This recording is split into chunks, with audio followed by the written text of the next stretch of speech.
can you mention the various names and attributes which Allah subhanahu wa ta'ala uses to describe the Qur'an in the Qur'an or with the Qur'an?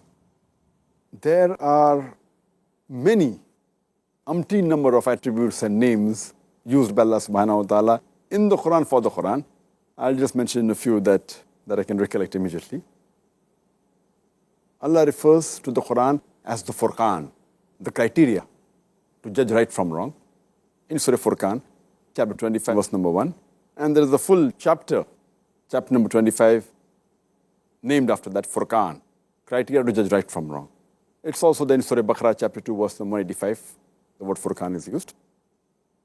Allah subhanahu wa ta'ala also describes the Quran as Tanzeel, that is a revelation. In Surah Shura, chapter number 26, verse number 192. It is described as the dhikr, that is the message. In Surah Anbiya, chapter number 21, verse number 50. It's also described as the kitab, that's the book. Kitab is called as the book, also as the wahi, as a revelation. In Surah Yusuf, chapter number 12, verse number 1, it is described as Noor, meaning the light. In Surah Nisa, chapter 4, verse number 174. It is described as Huda, meaning guidance.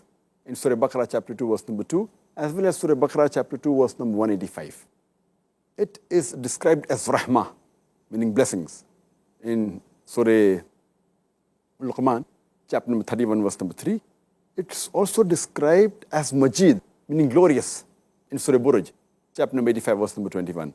It is called as Mubarak, meaning blessings. In Surah Sad, chapter number 38, verse number 29. It is described as Bashir, meaning the good news. In Surah Fusilat, chapter 41, verse number 4. It is called as Nadir, meaning admonition. In Surah Fusilat, chapter 41, verse number 4. It is called as Kalamullah, the word of Allah.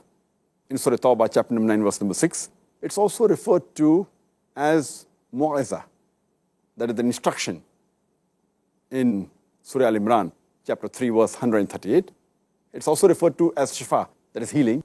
In Surah Isra, chapter number 17, verse number 82. And it's also called as Mubin, meaning easily understood. In Surah Yusuf, chapter 12, verse number 1. These are the various names and attributes and several others which Allah has referred to the Quran in the Quran. SubhanAllah, have you ever counted them? There seems to be a number. There are many, I think, many. Balagh, and you can keep on adding if you keep on thinking. No wonder they refer to it often as the astonishing Quran. SubhanAllah.